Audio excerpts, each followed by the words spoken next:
3 months after we pledged our lives to one another.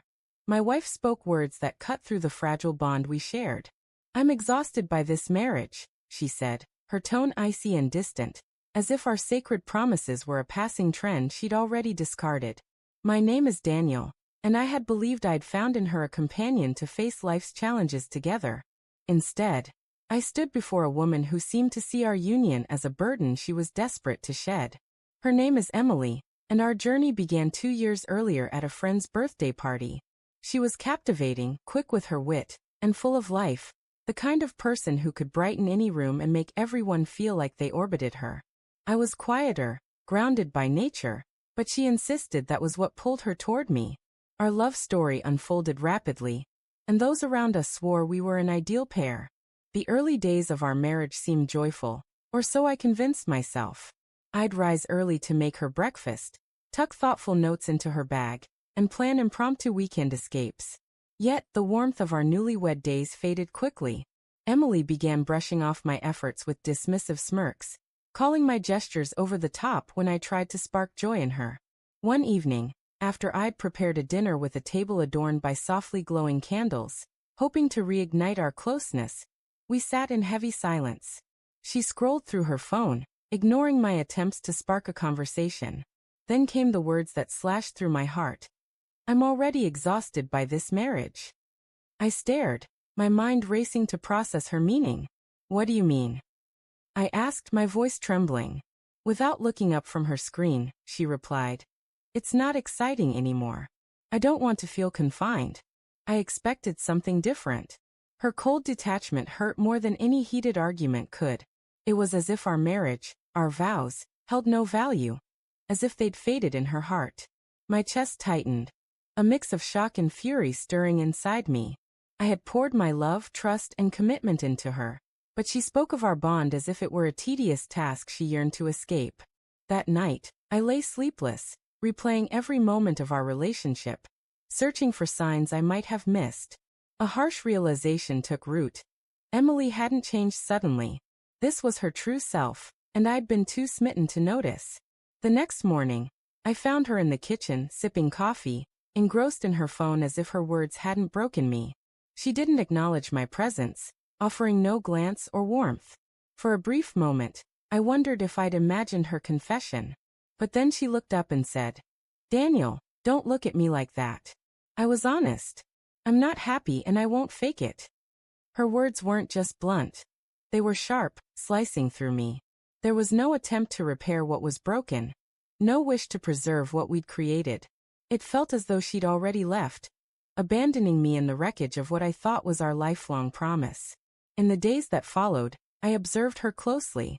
She began staying out late, claiming she was with friends. When I asked why she didn't include me, she snapped, "I need my own space, Daniel. Marriage doesn't mean I'm tethered to you." The truth became clear. Emily wasn't tired of marriage itself. She was tired of being married to me. Instead of owning her feelings, she used cutting words as weapons, hoping I'd end things to spare her the guilt. But I wasn't one to be manipulated. Though naturally calm, I wasn't oblivious. Each harsh comment, each dismissive look, only strengthened my determination. I was finished being the man she diminished. One evening, I returned home earlier than she expected. She hadn't anticipated my arrival. As I opened the door, her laughter rang from the living room. She was on the phone saying, "Honestly, I don't know how much longer I can take this. Daniel's sweet, but he's so boring." Marriage was supposed to be exciting, not suffocating. I stood motionless in the hallway, her words striking me like blows. That moment severed the last shred of hope I'd held on to. She wasn't just thinking these thoughts. She was voicing them, ridiculing our marriage to someone else as if it were a petty joke.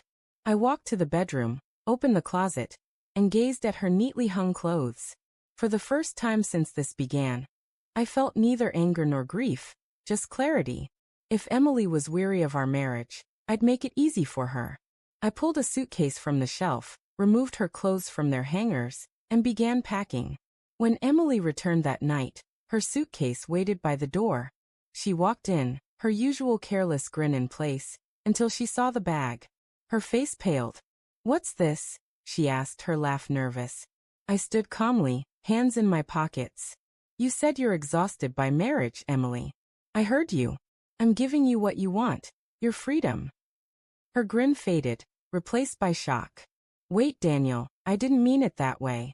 I was just frustrated. You're making too much of this. I shook my head. No, Emily. I heard you clearly, not just tonight, but every time you brush me off, every cruel word, every night you stayed out late. You've been saying it all along.